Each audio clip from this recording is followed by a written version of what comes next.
This episode is brought to you by LifeLock. Not everyone is careful with your personal information, which might explain why there's a victim of identity theft every 5 seconds in the US. Fortunately, there's LifeLock. LifeLock monitors hundreds of millions of data points a second for threats to your identity. If your identity is stolen, a US-based restoration specialist will fix it, guaranteed, or your money back. Save up to 40% your first year by visiting lifelock.com/podcast. Terms apply. This is Let the Record Show, using common sense. Now, here are your hosts, Judge Richard Weinberg and Chairman Jesse Garcia. This is Let the Record Show. This is Judge Richard Weinberg. My good friend, esteemed colleague, Jesse Garcia, is out with laryngitis, coming off a very successful campaign for the Republican Party in Suffolk County, where they won the county executive race and a large number of the county legislative spots and town supervisor spots. He's entitled to a day off. And fortunate for me, indeed, is my good friend, Curtis Sliwa, the legendary founder and principal-in-chief of the Guardian Angels, an international organization dedicated to public safety, law and order, common sense, and civilization. Curtis, welcome to the show. Oh, my pleasure. No doubt the celebration got so intense that your partner on this show was screaming and yelling. It always happens at victory celebrations. If he had lost, his voice would have been completely intact. Well, I have to tell you something. As you look at the election results, Curtis, nationwide, Long Island was the big win for the Republicans. Absolutely. Between Nassau and Suffolk, clean sweep. And they did very, very well, and I think it's the future of the Republican Party in New York State. Well, that's because so many people are leaving New York City and heading out to Nassau and Suffolk County. As I said to John Catsimatidis this morning, I said, about people fleeing to go out to the island, I said, you got to go to Suffolk because Nassau is too close to the city. Exactly. But no, it is. We just think a few years ago, the Democrats were talking about how the Republicans will never, ever be in power again. Remember, they were in charge when Nassau County went bankrupt. One of the wealthiest counties in the country. They have a financial control board because of that. So people were thinking you had one county executive went to jail. They feel, the Republicans will never be back in power.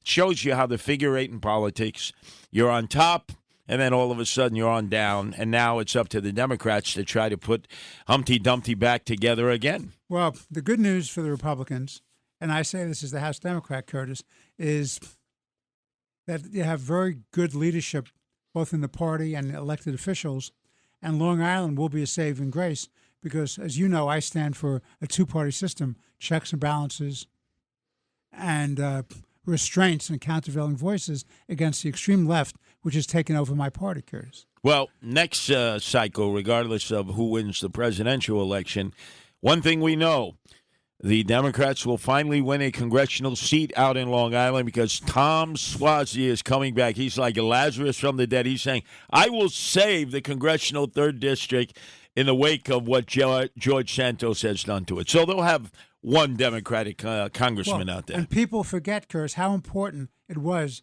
for the future of this country and for balanced government on the federal system that you had Republicans in control of the House. And they wouldn't have had control of the House, Curtis, but for the fact that the redistricting, an honest, fair redistricting that stopped the Democratic gerrymander, was in place. Fair districting, it allowed 11 House seats to go to the Republicans.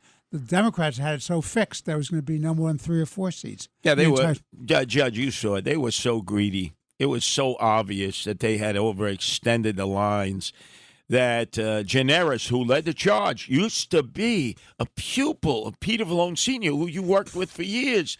Gianaris was a disciple of Vallone moderate Democratic politics, and then the socialists came into his area. He drank the Kool-Aid, and he's now one of them. He folded like a cheap what? Camera. Yeah, I mean, really, it's awful. I know Gianaris from the first time he ran for the Assembly, and he's a smart guy. He's a graduate of Harvard Law School. But I hate to say this, but this country is not well served by people like Gianaris because he has sold out the state of New York through his position as a Democratic, one of the Democratic leaders of the state Senate. The bail reform, the taxation, every conceivable bad idea, the Green New Deal, anything that's bad about coming out of the state legislature, the killing of the Amazon deal, Mike Gianaris has his finger on that. And worse yet, something that's very personal to me and the Guardian Angels, he wants to ban the right of a citizen to make a citizen's arrest, which has been in law. The Penal Code also goes way back to the Magna Carta in England. He actually wants to make it so that a citizen does not have the right to physically restrain a suspect if they happen to see a crime in progress. Which leads me to a slightly different issue, that has me very upset, Curtis. And I want to raise this with you.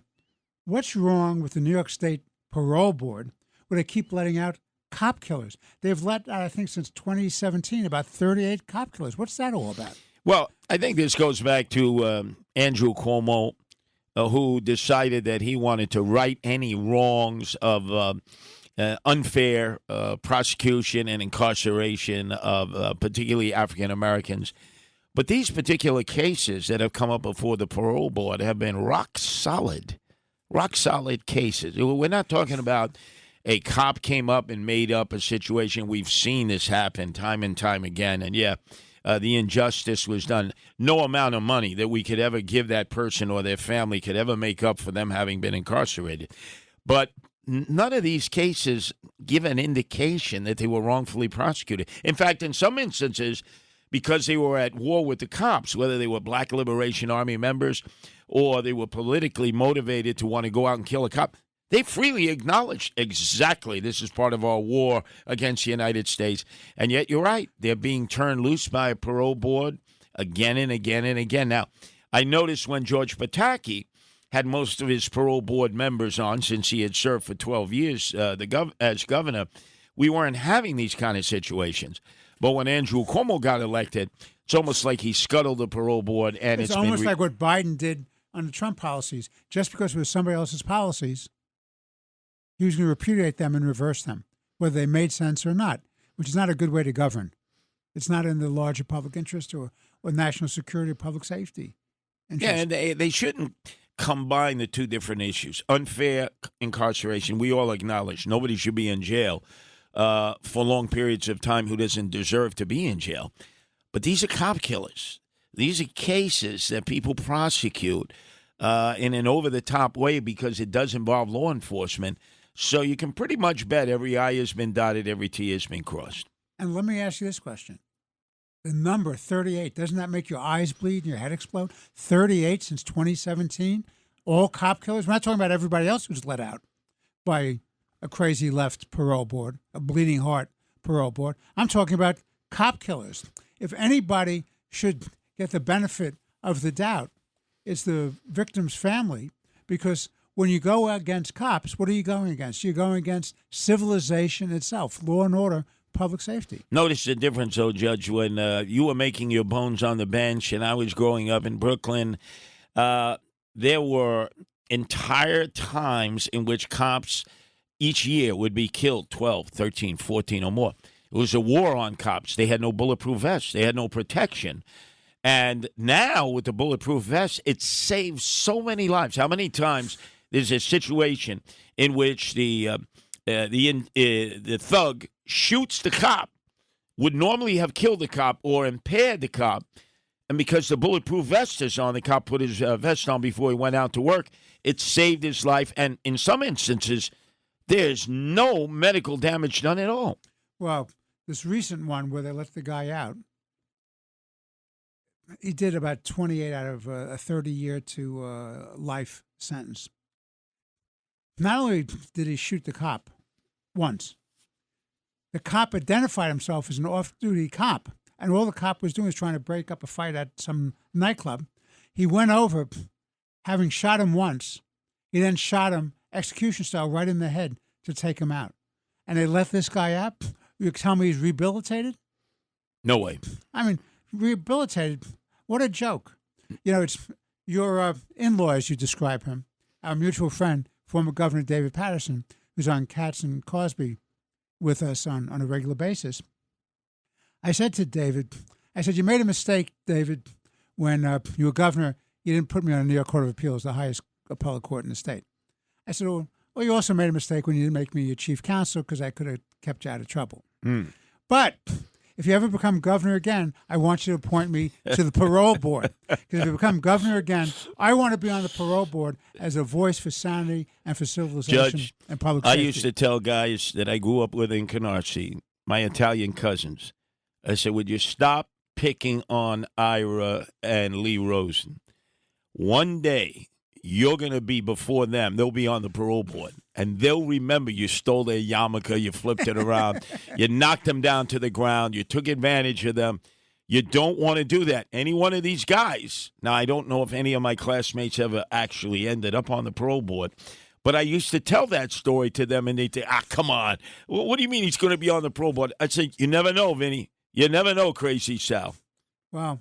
You're absolutely right. That was good advice, Curtis. They should have listened to you. Even then, you're a natural leader with a view to the future and what made sense. Many people talk about the murders that were committed by this guy, Joey Testa, and Anthony Centaur. They made a movie about them, the Gemini Lounge. Right. They probably killed 200 or more, and Roy DeMeo. They were right on my block in Canarsie. I was telling them since they were 2 years younger than me, stay away from that guy, Roy DeMeo. He's double trouble. He has no calluses from having done a day's work in his life. He wants you to go out, steal cars for the parts. You'll get money, and then you'll live a life that you'll regret. To this day, they're doing triple life without parole, and DeMeo is dead and buried. Well, why anybody joins a gang, why anybody gets involved with organized crime, is totally beyond me. And I, as you know, I was on the bench for 15 years, first for a few years on the criminal court in the city and then in state Supreme Court. And it's a hard life. It's not glamorous. It's a hard life for these people. Not only do they victimize their fellow human beings with no sense of guilt, but the life they're always like one step ahead of a grand jury, just a few days out of jail, looking at long prison terms. What kind of life is that? Why would anybody knowingly and willfully choose that life? Well, ever since Rudy Giuliani used the RICO Conspiracy Act, took down the heads of organized crime for just being aware of a crime, not being at the scene of the crime, not being the trigger man, but just having knowledge of the crime, and then seeing a whole host of individuals actually become cooperating witnesses. You would say to yourself now, the very people that you've pledged your life to, this life of yours, this thing of yours they call it, could just as easily be turning on you tomorrow and being the cooperative witness that ends up causing you to be locked up triple life without parole. It's a very dangerous situation. So, Curtis, I want to switch gears with you, and I want to ask you about a case that's going to be going to the New York Court of Appeals. I think it's going to be argued either on the 15th or, I think it's the 15th of November. And that's a case involving the redistricting. And then going back to our good friend Gianaris, the state senator out of Astoria, he's the father of the sabotage of a good judge who was nominated for the Court of Appeals, LaSalle. And they put in somebody else named Wilson. And it was the first time in history that a nominee of the governor of the state of New York, this time Hochul, was zapped. They weren't going to even give the guy a hearing until the courts made it very, very clear they had to. They gave him a hearing. But what they did, Gianaris and the chairman of the Judiciary Committee, Holman, what they did is they packed the Judiciary Committee because they weren't sure they had enough votes to stop it the way they wanted to stop it. So they packed the Judiciary Committee, and of course the Senate is packed because you have a over majority there. You have a super majority in the state Senate, and they were able to kill Judge LaSalle's nomination. So now they're in court again next week. And what I'm very concerned about, because again, even though I'm the House Democrat, I want a two-party system, because without a two-party system, you have tyranny of one party. And they're going to court to argue this, to set it aside and to recut the lines. Now, Curtis, you know this. The state constitution specifically provides that when you draw the lines, it was drawn by an impartial special master out of state who had no political agenda for either the Democrats or the Republicans, gave fair lines. Republicans won 11 seats as opposed to the 3 or 4 that they were trying to gerrymander against them. Now they want to change the rules game, violate the state constitution again, and redraw the lines so they have a better shot in 2024. What are your thoughts on that? Well, originally they were going to sit down and try to compromise their way through this. That's why you had to have the special master appointed, because they couldn't come to a conclusion. Okay, sometimes that happens. You need an independent, autonomous person in order to draw the lines. The Democrats didn't like it because they couldn't be pigs. They couldn't get every district their way. And this person wrote up lines that were very competitive. And, in fact, the Republicans benefited from it, but very close races. You can't say that, they won by a landslide. They were very close races. Sometimes the margin of victory was 1 percentage point, 2 percentage points. That's what you would hope for to create competitive races. But as you said, Gineris wants another bite at the appellate court. And I understand, maybe you can explain this, but one of the judges has recused herself. Yeah, Hannigan. But never explain why, which is quite troubling because that would almost guarantee that Gineris gets his way. And it's even worse than that, which is troubling to me, and I don't mean to cast aspersions on a fellow member of the bench, an erstwhile colleague, but the judge that they appointed to fill for the one who recused herself comes out of the Bronx political machine, which is controlled by Hastie. Yes. And they put her on. And she has a personal and a professional relationship. Her whole career is based on being part of the Bronx machine, controlled by Hastie, who's a former county chair of the Bronx machine. But Judge, why is that happening? Let me ask you a question. When you recuse yourself, do you have to indicate the reason for it? All you have to do is have a generic statement. You have a personal, professional relationship with somebody who's involved in the case. But apparently she's not given that, correct? She checked the box, and that's what she said. I see. Yeah, I see. No details. Kevin just gave us the signal. We're going to be taking a break. This is Let the Record Show. With me is my good friend and another esteemed colleague, Curtis Sliwa, head of the Guardian Angels, and the #1 show on WABC here in New York. You can get him all kinds of crazy hours all day long. The man lives and works WABC. No time of the day when I'm here, 7 days a week, there's Curtis here. Must save a lot of money on rent, Curtis, I have to tell you. So we'll take a break. We'll be back in a moment with more interesting conversations with Curtis Sliwa and myself. If you're having problems with your septic system and you're tired of spending so much money each year to have it pumped, then SeptiClean is the answer for you. SeptiClean is an advanced specially formulated blend of bacteria used in the treatment of home and commercial septic systems. The breakdown of waste in your system relies on biological activity of naturally occurring bacteria. SeptiClean restores the natural biological process in your septic system and boosts the existing biological activity. SeptiClean is completely safe on all plumbing and can help prevent expensive emergencies in pumping. SeptiClean has approximately 6 to 100 times the bacteria count of other leading off-the-shelf brands in a 1-year supply. SeptiClean comes in a water-soluble pack, which you flush down the toilet once a month with no mess or stress. Save time, money, and maintenance on your septic system. Find SeptiClean at Emporium True Value Hardware on Main Street in Sag Harbor or visit micro-tab.com. That's micro-tabb.com. Micro-tabb.com. This episode is brought to you by LinkedIn. Healthcare professionals can lead their careers with LinkedIn.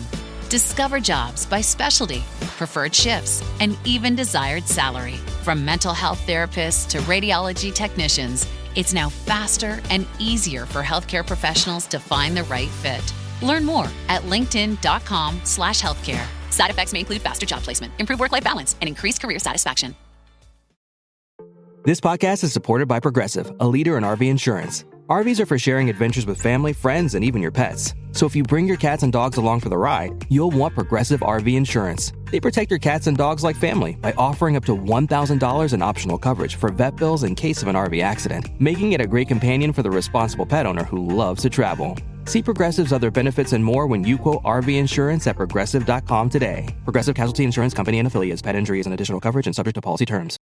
At Arizona State University, we've made online education better, smarter, and more personalized so you can go further in your aspiring field. I decided to pursue medicine once I realized that ASU did have the online program for biological sciences. You're still required to learn the same curriculum. You're still being tested on the same content that anyone would be tested on in person. The comprehensiveness of the program prepared me so well for medical school. Explore over 300 programs at asuonline.asu.edu. This is Let the Record Show, using common sense. Now, here are your hosts, Judge Richard Weinberg and Chairman Jesse Garcia. We're back on Let the Record Show. This is Judge Richard Weinberg. With me, another good friend, esteemed colleague, Curtis Sliwa, head of the Guardian Angels, the founder of the Guardian Angels, one of the great public safety organizations in the history of America and in the world, in fact. And Curtis is an award-winning, record-setting commentator with his shows on WABC. And I'm happy to have you back, Curtis. I want to switch gears. I want to begin. There are different aspects to this, but let me begin by talking about the war against Israel. And it's a war against Israel. And I just want to share some thoughts, and then I want to get your comments. Sure, absolutely. First comment I want to make is, while this is a war against Israel by Hamas, it's totally directed by Iran. And Hezbollah is on the edge, and who knows if they'll go in. They're also totally directed by Iran. And what I want to say to you about this is a direct result of the failure of the Obama administration and Kerry, the Secretary of State, and now with Biden in charge, to empower, to appease Iran. When they gave them all that money for the so-called nuclear deal, they gave them the resources to build up terror networks and militias against civilized countries and to undermine the Middle East, Western Europe, and now the United States. So this is far from an isolated thing. This is not about territory between Israel and Hamas. Anybody who believes that doesn't understand the big picture, the understanding that this is really a war against civilization by extreme Islamist radicals whose view is they have a right to dominate the entire world. And there's only one true religion, and it's the way they say it is. And by the way, they kill their own Muslim brothers and sisters if they don't adhere to this strict, crazy law that they want to impose. That's number one. So then what happens is you have this war against Israel. This is the first round. And certain concepts come up.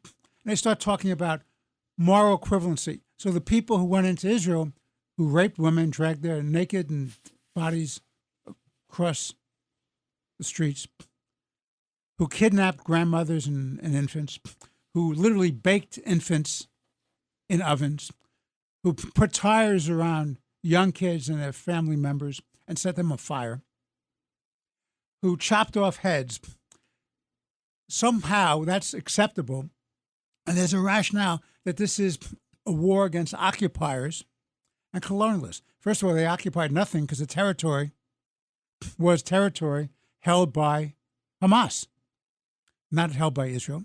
And in fact, Israel gave them water, electricity, fuel, food, medical supplies. How many occupiers do that for a country that's sworn in their corporate charter to destroy their neighbor Israel? So now they're at war, and they say, well, Israel's killing too many people, and that's bad. That's violating the next thing, proportionality. So Israel has no right of defense, the moral equivalence of terrorists with people defending their own freedom and right to life, the Israelis. Then proportionality. When they start doing the body counts, well, you've killed more of us than we killed of you. Somehow that's wrong. Well, when you go to war, Curtis, and you're a student of history, you go to war, war is war. And the law of war is very simple. If it's a military target, you can engage it. You have an obligation to try, if you can avoid civilian collateral damage, you do it. But if it's necessary to hit a military encampment, establishment, center, you have the right to do that. That's the laws of war. So that people should get educated. Then the final thing, which drives me crazy too, is the Israelis who now have the momentum. They're doing what they have to do to protect the state of Israel from being destroyed and all their citizens for a second Holocaust.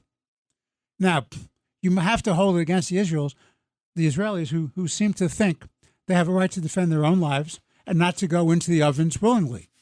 So it's very nice when you have people who willingly go into the ovens to make it easier to exterminate them, but when you fight back, somehow that's reprehensible and should not give a pause or ceasefire. And we've had military experts, both from the Israeli side and the United States side, saying very, very clearly, it may sound nice, humanitarian pause or humanitarian ceasefire. But there was a ceasefire, Curtis, and that ceasefire was when they were at peace, taking care of these people. 17,000 people had jobs, working permits to come into Israel. So they were doing everything they could to live in peace. They had a ceasefire. The Hamas group broke the ceasefire. Now they want to pause because the momentum is against them. And what happens, as the military people have told us, is you give the opposition, the enemies who are sworn to destroy you. And Hamas has said, we're going to do this over and over and over again until we wipe out Israel. You lose the momentum. You give the other side the opportunity to regroup, rearm, redeploy, move the hostages. Oh, and I forgot to mention, 220 hostages were killed. And how many people, was it 25 countries, 30 countries had hostages taken or people killed? By the way, where's Joe Biden demanding the release of the hostages as a precondition to having any discussion about a ceasefire? Your turn, Curtis. Well, having been in Israel now 3 times, I was first there for the 50th anniversary of the State of Israel, which is about 98. And I had a chance to travel the whole country, which is like traveling New Jersey on buses, because I had the red beret on my head, and they thought I was a paratrooper. Everybody who's in the military gets to ride for free. So I got all up from the Golan Heights to Eilat, through the Negev Desert. I saw the chocolate factory, which is where they house their nuclear weapons. But most importantly, I had a chance to go to Gaza then. There were no barriers. It was run by the Palestinian Authority of Yasser Arafat. When he died, it then became Mahmoud Abbas. So they were running Gaza. Now, that's not a place I'd want to live or be in, teeming, overcrowded, beautiful beach, though, right on the Mediterranean. But it was run by the Palestinian Authority. The Egyptians on the other side, no barriers. Then all of a sudden they have an election. Okay. Palestinian Authority was represented by Fatah. That was their military wing. Hamas was the government running for government control and was a terrorist group.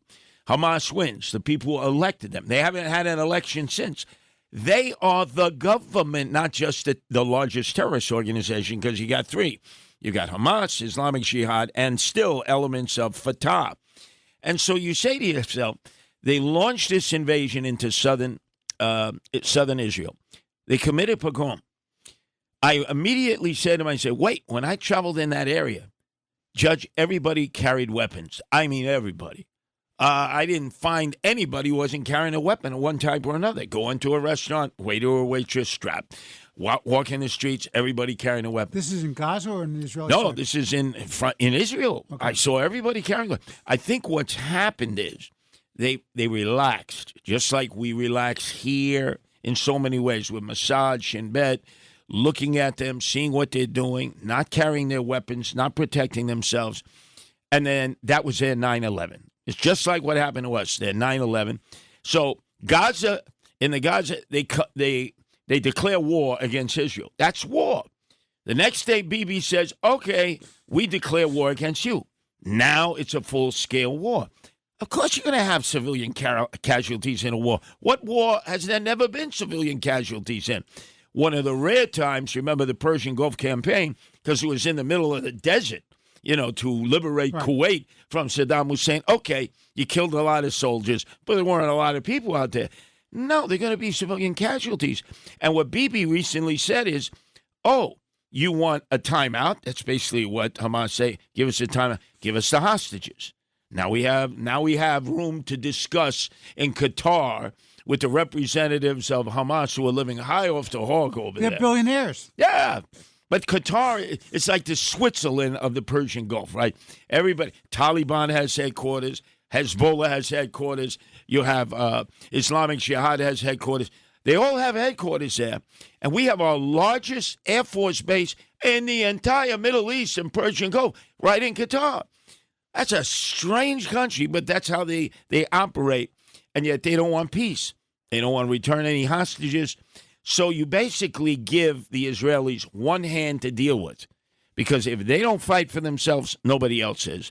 And then, as you mentioned, up in southern Lebanon, you have Hezbollah, who is always poised to send many more deadly missiles into the state of Israel than Hamas ever possessed. And at any moment, they could be triggered off. Israel is prepared to fight on two fronts. They've done it before. In fact, they'll fight on a third front, Syria also. As you know, they've done incursions into Syria. They're prepared. They're already battling them. I don't think Hezbollah is going to pull the trigger, Judge, because the economy of Iran, even though they're getting so much money from oil now, ever since Biden has released it, they've got serious problems. And Lebanon, oh, my God, Lebanon is economically devastated. So I think they'll give a big bark. If Israel shows weakness, they'll invade. If Israel smashes Hamas, they'll stay at the line of demarcation, which is southern Lebanon to Israel. Well, they have to, they say, and I don't know this personally, but they say the big command center for Hamas is under this hospital. And it's very deep in, and they have their command center there. And they say the hospital has about 4,000 employees and 12 or 1,400 patients, and they think that they're safe because Israel is not going to blow apart the hospital, and therefore they're going to be forced to go through the tunnels, which is this crazy patchwork of tunnels where you don't know where the exits are, where the entrance are. It's not just one exit and one entrance. It's all over. It's like a spider web. It was described by one of the hostages who was released as a spider web. So this is very, very serious stuff. But Israel has to take out that command center. It has to break the spine of Hamas. If it doesn't do that, then they have a real problem because they will keep coming back and back and back and back. And it's very nice for everybody else to play politics like Biden is playing because he's worried about losing Michigan because you have a big Muslim community in Michigan. It's nice you're playing that game, but you're playing at the expense of Israel, which is facing an existential threat. Well, and then if you go back to the time of Yasser Arafat, he declared 3 intifadas in his time before he died. And whenever the Western press corps was there, they'd say, why are you calling it intifada? He would say, you know nothing about our religion, our culture. Intifada is a spiritual cleansing. I was there during the second intifada. There was no spiritual cleansing. They had the knives out. Knives, they're burning tires in the roadways. Remember, I'm in, at that point, the West Bank. I'm going from Ramallah to Bethlehem. It's in turmoil. So I know what a intifada is because I experienced it for myself. And that basically is a form of warfare. So Israel really has no choice. If they don't put down the insurrection, then nobody else will. They have only themselves to depend on. Now, we're a great ally. We've been a great ally. But push comes to shove. We're not sending American troops in there. They've got to do this on their own. And I think now they recognize they got caught sleeping. They can never have that happen again. Never. And, they went with artificial intelligence. They went with robots. They went with all the modern mechanisms of war. And Hamas took full advantage of that and used humans to launch their invasion, running right past the artificially intelligent defense systems that were set up with the robots and everything else. Where do you think they got the intelligence to know what to hit where Israel is vulnerable on the other side of that border? Well, it's clear that Hezbollah, through Iran, has the ability to do that. And they may have received information from any other enemies of Israel that were sharing information, satellites that can pin down and anything. What about the human factor? They gave 17,000 work permits. You don't think that some of those people had the benefit of the work permits were coming back and giving reports? There's no doubt. We saw that before. Work permits that were issued in the West Bank, work permits that have been issued in Gaza before. People go out. Most go out and they just work. They collect their money. They're living better than the other people in Gaza. But obviously there are some who were bringing back information, and some of them were reported to actually having led the charge into the very villages and towns and the kibbutzes that they were employed in to do work. Well, I'll tell you something that's very interesting. I just came across an article, Curtis, and I mentioned it last night on Katz and Cosby.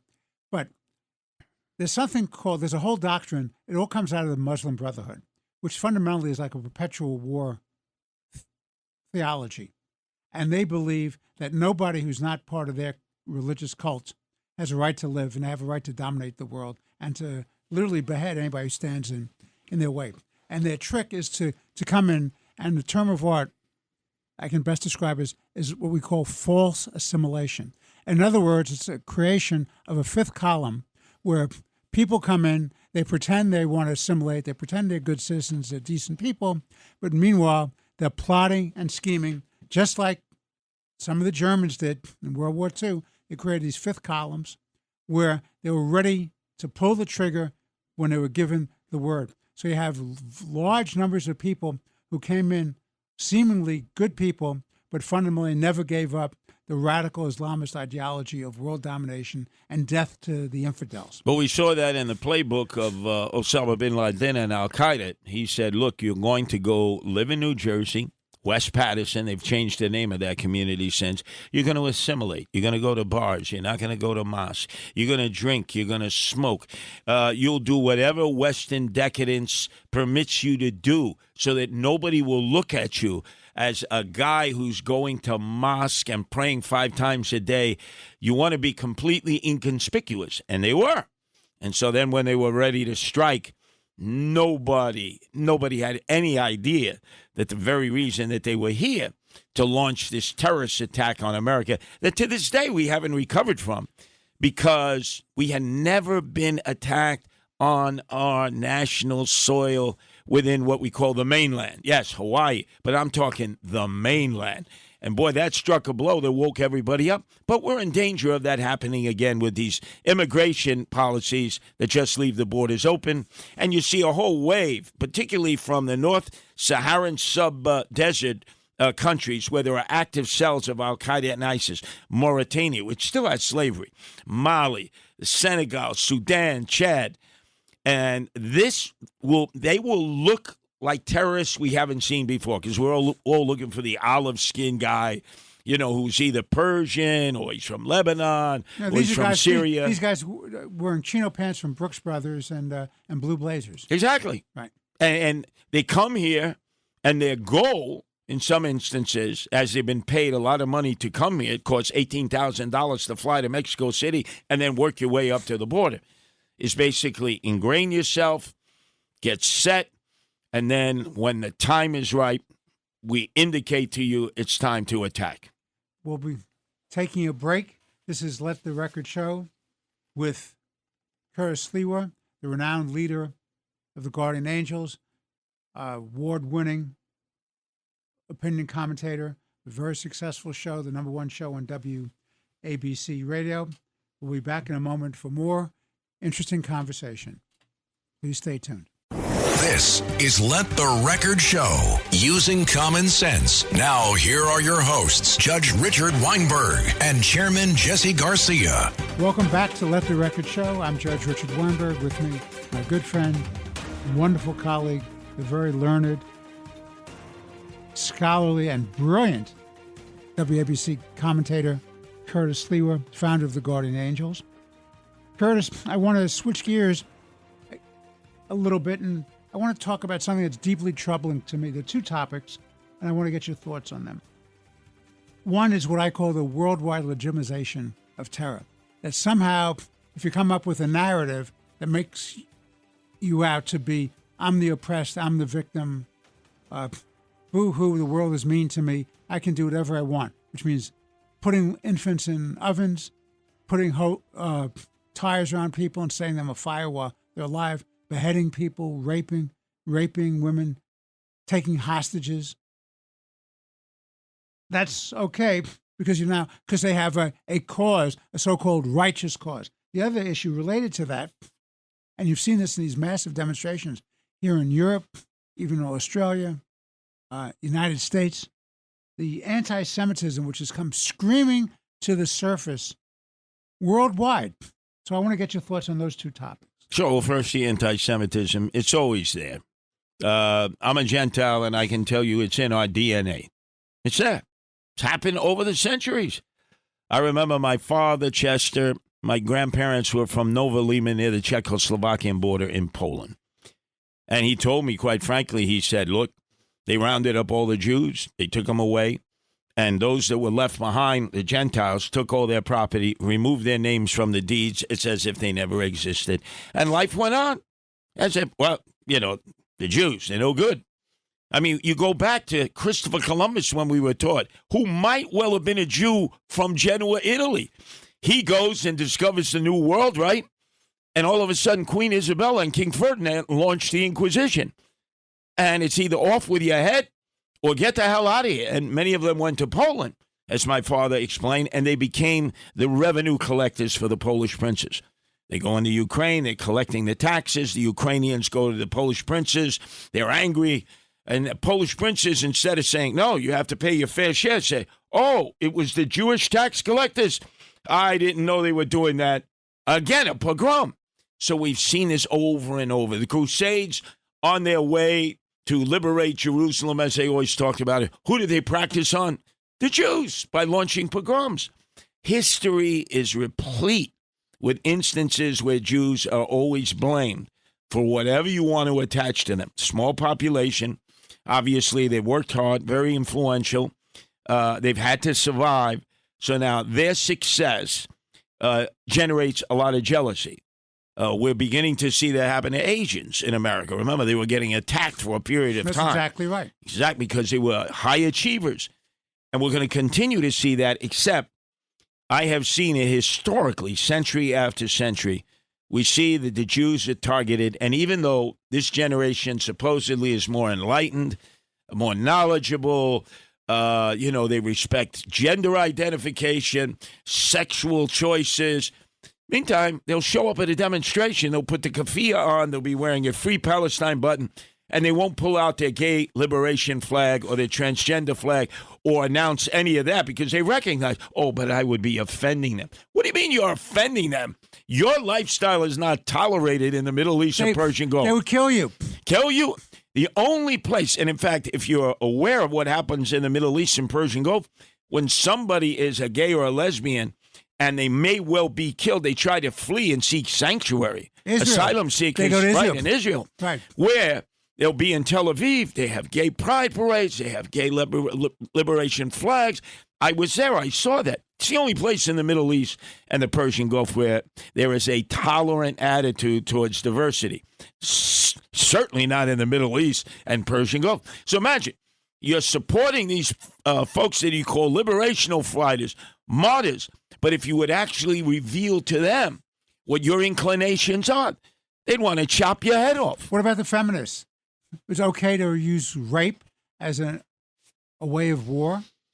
Where are the feminists protesting the fact that they went out of their way and they had instruction manuals that these terrorists, when they nabbed some of them or they took it off their bodies, they had the written instructions saying exactly what you're supposed to be doing. You behead a whole bunch of people. You set others on fire. You put others in ovens. You rape. Rape is an instrumentality of terror. And where's the great outrage from all the so-called left-wing feminists in the United States or worldwide to that? Well, when the younger women show up for these marches, they'll put the chadora on their head. They'll put the shmata on their head. Some of them will even put the green flag on their head, the green towel, which shows support for Hamas. They'll wear the keffiyeh. You're on campus. You have a keffiyeh on. Oh, wow. It's almost like having a letter jacket. Remember years ago, you'd be on campus. Oh, I'm a letterman in football. Now you got the keffiyeh. And especially if you're a Jew with a keffiyeh and you support, Free Palestine. It's sort of like, and notice how artfully they always put Jews in the front. Jews for justice, Jews for Palestinians, Jews for Hamas. They always put the Jews in the front. They'll get a few of the young men. They'll have the yarmulke on their head, a prayer shawl. And then everybody says, well, you see, it's confusing. See, they're Jews that support the Palestinian cause. And this is why I always say to Jews, when you're going to have a Support the Israel Day rally, and most Americans are not Jews, you have to have an American flag next to an Israeli flag, one flag. So that people say, that's the side I should be on, the American. You don't see that with the Palestinian flag. If you brought an American flag there, they'd burn it.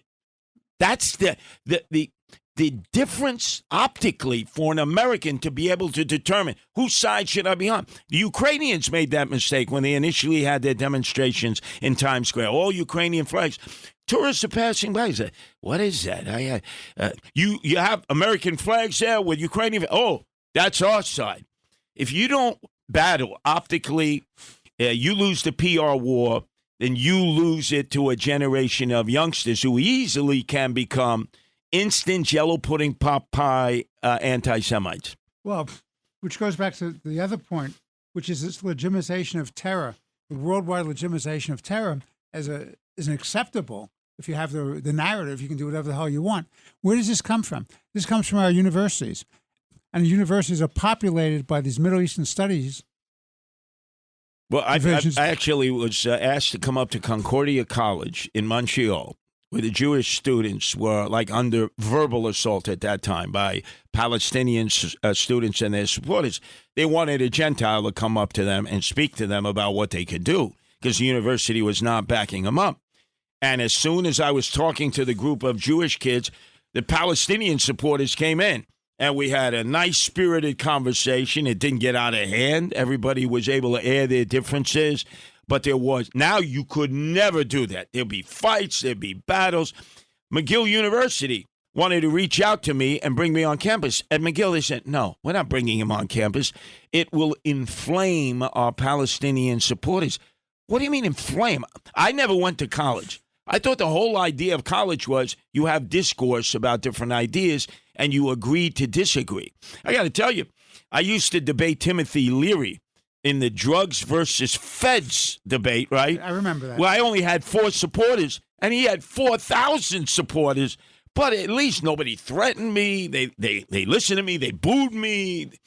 We had an exchange, and everybody left without there being violence. Now, you'd never be able to do that. We're taking a break. This is Let the Record Show with Curtis Sliwa, renowned radio commentator, head of the Guardian Angels. I'm Judge Richard Weinberg. We'll be back in a few moments for our final segment of this week's show. Please stay with us.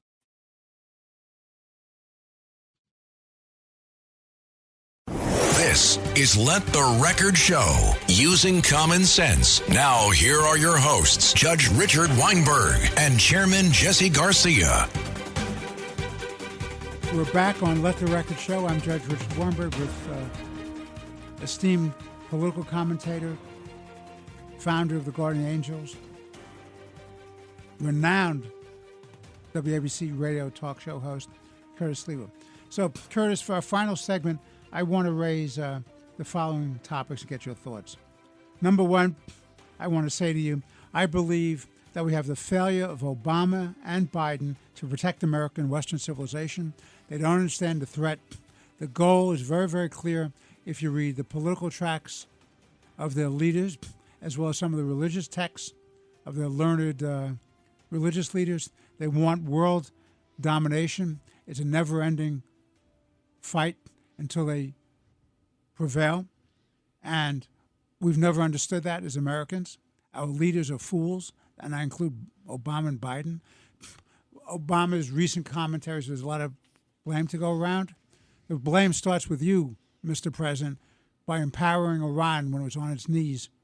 And Trump put us back on an even keel to protect us against Iran. The Iran nuclear deal never guaranteed against, number one, having nuclear weapons. Number two, never stopped terrorism. Number three, never allowed for real inspections. And all the money they gave illegally to these people when they should have had a treaty, and they never had a treaty, so they side-rented this.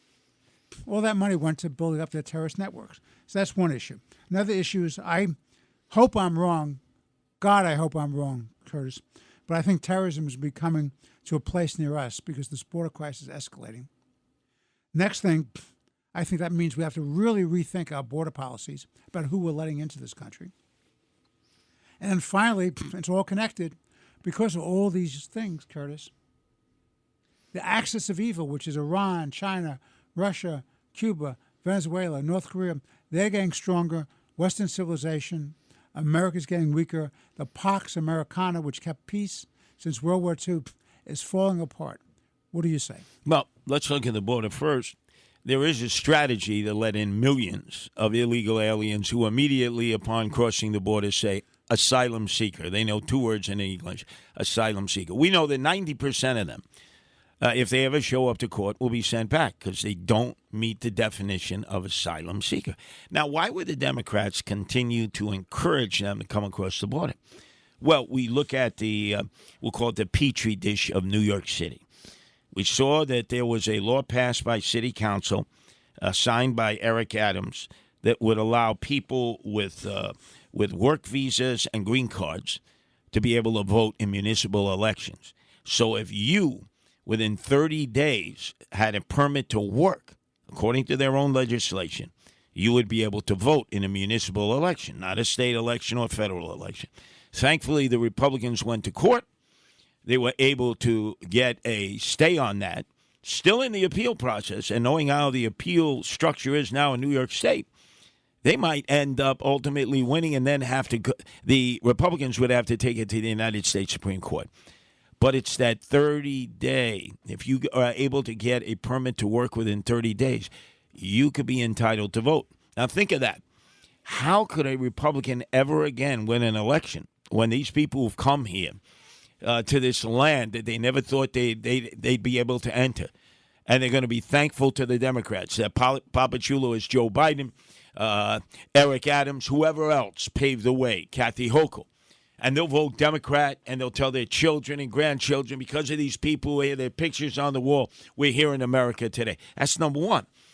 They're not thinking terrorism because the Democratic Party has never been a party of public safety first and foremost. They've been a safety of let's take care of people, let's make sure they get social services, let's make sure they have civil rights. But when it comes to fighting terrorism, that's not their forte.